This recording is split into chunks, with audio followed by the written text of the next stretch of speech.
Assalamualaikum warahmatullahi wabarakatuh. Breaking News hari ini menemani Anda kembali dengan berita-berita terpercaya dari Akbar. Dengan saya Rahmat Ramadan dan rekan saya Ahmad Nurzail Rahman. Berita terkini hari ini mengenai motif mahasiswa yang merantau ke Banjarmasin di masa pandemi ini. Seperti yang kita ketahui, pada masa pandemi ini banyak lembaga pendidikan yang ditutup, seperti kampus, sekolah, kantor, dan sebagainya. Lalu, apa hal-hal yang akan dilakukan para mahasiswa yang merantau ke Banjarmasin di masa pandemi ini? Langsung saja kita sudah tersambung dengan rekan kami, Ibu Berika Rahmawati di lapangan. Terima kasih kepada rekan saya, Saudara Ahmad Nurzail Rahman dan Rahmat Ramadan. Saat ini saya sedang berada di kos salah satu mahasiswa UIN Antasari Banjarmasin. Baiklah, saat ini saya sudah bersama dengan dua orang mahasiswi UIN Antasari Banjarmasin yang merupakan mereka ini berasal dari luar kota Banjarmasin, tetapi mereka saat ini itu berada di kota Banjarmasin.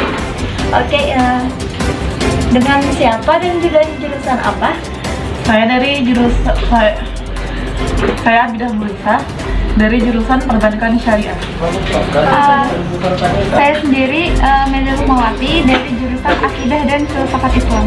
Oke, nggak ada yang sejurusan sama saya. Jadi kali ini kita masih kuliah daring. Apa sih alasan kalian sehingga kalian itu ke Banjarmasin? Untuk saya sendiri, alasan saya untuk ke Banjarmasin ini adalah yang pertama karena organisasi. Banyak kegiatan dalam organisasi yang dilakukan secara offline. Itulah sebabnya saya harus ke Banjarmasin untuk mengikuti kegiatan tersebut. Oke, kalau saudari Abidah? Saya sama dengan saudari dari Melia Rumawati karena saya mengikuti organisasi yang berada di Universitas Islam Negeri Antasari Banjarmasin. Itulah sebabnya saya berada di kota Banjarmasin untuk mengikuti kegiatan organisasi. Oke, berarti karena ada organisasi. Jadi kira-kira kalian ini berapa lama sudah berada di Banjarmasin? Untuk saya belum ada 1 minggu. Kalau untuk saudari Meli? Sama dengan saudari Abidah, belum ada 1 minggu. Oke. Kalau boleh tahu kalian ini berasal dari kota yang sama atau beda? Kalau saya berasal dari Kota Baru. Ya, untuk saya sendiri sama dengan saudari Abidah, hanya saja lokasi desanya itu berbeda. Seperti itu. Kira-kira berapa lama kalian akan di BJM di Banjarmasin? Apakah kalian seterusnya akan berada di Banjarmasin ataukah nanti kalian akan pulang dulu ke kampung kalian masing-masing? Kalau saya pribadi, jika kegiatan organisasi saya sudah selesai, maka saya akan pulang dulu ke rumah. Jika ada kegiatan baru saya pergi ke BJM lagi. Oke, kalau saudari Meli? Baik, kalau untuk saya pribadi karena sebentar lagi akan diadakannya kuliah offline, oleh karena itu kemungkinan saya akan tetap menetap di Banjarmasin ini mengikuti kegiatan organisasi sampai kuliah offline nanti. Jadi mungkin seterusnya akan di Banjarmasin seperti itu. Oke, kalian kesini kemarin menggunakan kendaraan pribadi atau naik bis atau travel gitu? Untuk saya sendiri naik bis. Dan untuk saya sendiri, saya menggunakan 2 transportasi. Yang pertama yaitu travel dan yang kedua itu kendaraan pribadi. Dimana yang pertama saya harus ke Banjarbaru untuk mengambil kendaraan saya menggunakan travel dari Kota Baru ke Banjarbaru. Kemudian dari Banjarbaru itu saya menggunakan kendaraan saya berupa sepeda motor untuk menuju ke Banjarmasin. Oke, kan seperti yang kita ketahui ada beberapa daerah yang memang di perbatasan daerahnya ada pos penjagaan dari pihak yang berwenang. Apakah dari Kota Baru sendiri itu ada penjagaan yang dilaksanakan oleh pihak berwajib? Untuk di Kota Baru sepertinya tidak ada penjagaan. Kalau misalkan rute atau jalan menuju ke Banjarmasin dari Kota Baru itu sendiri, itu saya tidak ada menemui yang namanya posko penjagaan ataupun semacam posko untuk mengadakan rapid test, itu tidak ada. Oke, berarti bisa bilang bahwa tidak ada pos penjagaan dan tidak ada rapid test ya? Benar. Dan apa sih kendalanya gitu ketika kalian berasal dari kota kalian mau ke Banjarmasin sendiri itu, apakah jarak itu menghambat kalian atau gimana? Nah, sebenarnya untuk masalah jarak kami sangat-sangat terhambat. Bahwasanya jarak antara Kota Baru ke Banjarmasin itu kan sangat-sangat jauh, yang mana menempuh perjalanan sampai kurang lebih itu 8 jam. Otomatis sangat-sangat lelah untuk di perjalanan itu sendiri. Apalagi kalau misalkan si mahasiswa itu tuh menggunakan sepeda motor. Nah, itu akan sangat-sangat melelahkan sekali. Itu. Untuk saya pribadi mungkin kendalanya itu untuk jarak itu tidak masalah, karena yang paling utama itu kan niat menuntut pendidikan di kota orang. Kendalanya itu cuma satu, biaya. Tanpa biaya kita tidak bisa bergerak untuk pergi ke kota Banjarmasin. Mungkin bisa disimpulkan di sini bahwa alasan mereka berdua itu ke kota Banjarmasin jauh-jauh dari kota asal mereka adalah untuk mengikuti organisasi. Walaupun kuliah kita masih kuliah daring, tapi mereka tetap ke Banjarmasin karena ada alasan itu, karena berorganisasi. Oke, mungkin itu aja wawancara kita kali ini. Kita serahkan kepada rekan saya, Ahmad Rizali Rahman dan Rahmat Ramadan di studio. Terima kasih. Kita tadi menutup jumpa kita di acara Breaking News. Saya Ahmad Rizali Rahman dan rekan saya Rahmat Ramadan, pamit undur diri. Terima kasih dan sampai jumpa. Wassalamualaikum warahmatullahi wabarakatuh.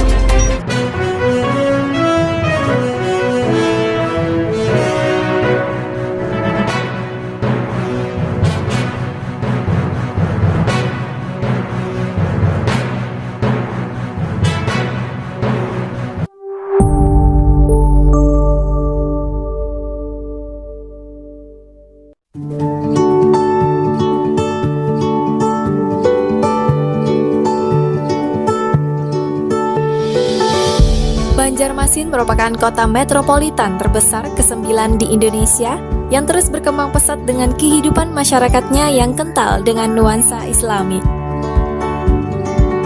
Salah satu pilar penyangga pendidikan tinggi Islam di Banjarmasin adalah Universitas Islam Negeri Antasari yang didirikan pada tahun 1964 yang terletak di Jalan Ahmad Yani kilometer 4,5 Banjarmasin. UIN Antasari Banjarmasin merupakan salah satu universitas Islam negeri satu-satunya yang ada di Kalimantan. Universitas ini mempunyai ciri khas dalam penyelenggaraan pendidikan. Ciri khas tersebut yaitu integrasi dinamis, integrasi Islam dan kebangsaan berbasis lokal dan berwawasan global. UIN Antasari memiliki beberapa fakultas dan salah satunya Fakultas Usuluddin dan Humaniora. Fakultas Usuluddin dan Humaniora merupakan fakultas yang mengembangkan ilmu keislaman yang terintegrasi dengan humaniora. Berdiri pada tahun 1964, Fakultas Usuluddin dan Humaniora bertujuan melahirkan sarjana muslim yang menguasai ilmu-ilmu keusuludinan yang diperkaya dengan ilmu-ilmu sosial dan humaniora. Fakultas Usuluddin dan Humaniora memiliki 4 jurusan, yaitu Studi Agama-Agama. Jurusan ini memberikan perhatian yang sungguh-sungguh terhadap kemajemukan masyarakat, khususnya kemajemukan agama. Tujuannya adalah agar kita dapat memahami dan kemudian mengelola kemajemukan itu secara damai dan berkeadilan. Titik tekan yang dikembangkan jurusan ini adalah pada kajian agama sebagai kenyataan sosial budaya di masyarakat. Lulusan jurusan ini dapat menjadi penyuluh agama, dosen atau guru, peneliti, dan tenaga administrasi keagamaan. Ilmu Al-Quran dan Tafsir. Jurusan ini mengkaji berbagai cabang ilmu Al-Quran dan Tafsir, serta ilmu pendukung lainnya yang relevan, baik klasik maupun modern. Tujuannya adalah memahami dan menyelesaikan berbagai persoalan keagamaan yang berkembang di masyarakat dari perspektif ilmu Al-Quran dan Tafsir. Lulusan jurusan ini dapat menjadi mufassir pemula, penerjemah Al-Quran, pentasih Al-Quran, peneliti di bidang tafsir, praktisi, penyuluh agama, guru, ataupun da'i. Akidah dan filsafat Islam. Jurusan ini mengkaji secara mendalam dasar-dasar keimanan dalam Islam yang disebut akidah atau ilmu tauhid. Pemikiran Islam di bidang akidah sepanjang sejarah, dari masa klasik hingga modern, dan kontemporer akan dikaji dengan seksama. Selain itu akan dikaji juga persoalan filsafat dan tasawuf, yakni bidang pemikiran dan keruhanian Islam.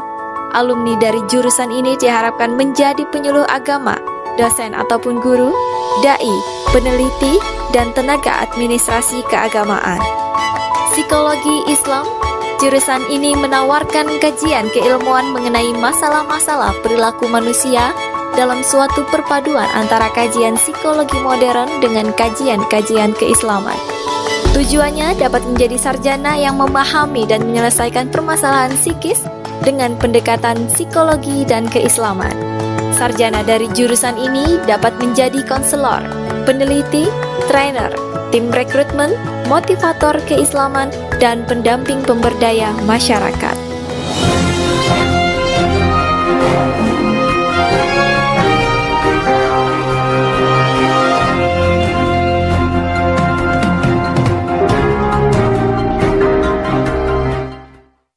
Assalamualaikum warahmatullahi wabarakatuh. Sekilas Info kembali menemani Anda dengan berita teraktual dan terpercaya.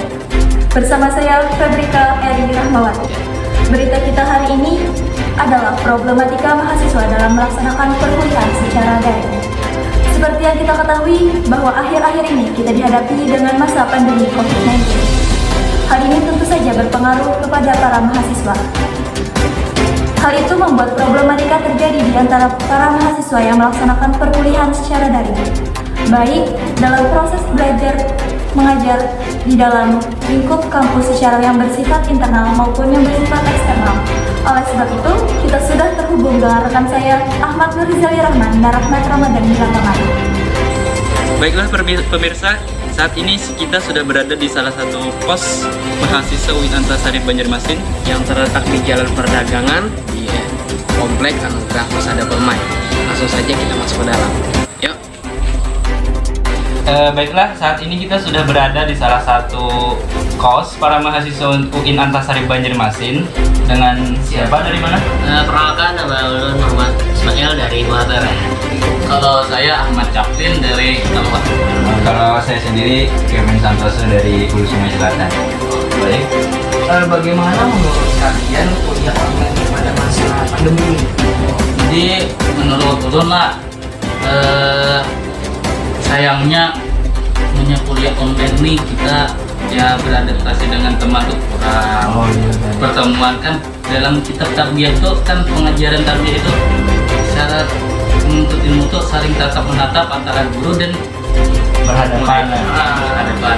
Itulah pembelajaran yang sangat efektif dalam tarbiyah. Nah, namun karena kondisi kita saat ini saat COVID ya terpaksa kita harus mentaati peraturan pemerintah untuk meminimalisir penyebaran COVID-19. Selanjutnya, menurut kalian bagaimana metode yang diajarkan atau dipakai para dosen saat mengajar ini pada masa pandemi ini? Ya seperti masa sekarang dengan kecanggihan teknologi yang ada, pastinya para dosen dan guru-guru bisa memanfaatkan kecanggihan teknologi seperti pertemuan virtual dan rapat-rapat kelas virtual itu diadakan di masa COVID ini. Kan sebelumnya kan kita belum pernah tuh mengadakan virtual seperti ini, karena adanya COVID itu ada penemuan baru, yaitu kita dengan adanya COVID ini mau mau harus mengadakan pertemuan virtual tersebut. Ini sangat disayangkan sekali. Kira-kira apa saja kendalanya kuliah online ini? Kalau menurut saya sendiri kegunaan dari teknologi adalah seperti adanya jaringan dan mungkin pengeluaran yang banyak dari pemberian kuota. Biasanya dari mahasiswa itu sebulan berapa ya habis kuota? Kalau untuk pribadi 50.000 cukup lah, karena sangat meminimalisir juga itu kuota. Ini sambil mengurangi lah penggunaan sosial media yang lainnya untuk belajar online ini, mengurangi sekali sosial media. Tapi ngomong-ngomong kan kalian ini kan mengkos nih, dari merantau dari kampung, sedangkan ini kan pada saat pandemi. Jadi apa alasan kalian merantau pada saat pandemi ini? Karena kami hitung tergantung karena ada urusan organisasi juga. Jadi kami yang mengharuskan itu offline karena kan untuk mengadaptasikan antara teman kuliah dengan diri kita. Jadi kita sudah tahu ini adalah teman kuliah kita, ini adalah kawan kita, ini teman sefakultas kita. Jadi supaya tidak cuma di lokal saja. Baiklah, terima kasih banyak kepada para narasumber semua atas wawancaranya. Dan selanjutnya kami kembalikan ke studio. Berita tadi menutup jumpa kita di acara Sekilas Info. Saya, Febrika Edi Rahmawati, pamit undur diri. Terima kasih dan sampai jumpa. Wassalamualaikum warahmatullahi wabarakatuh.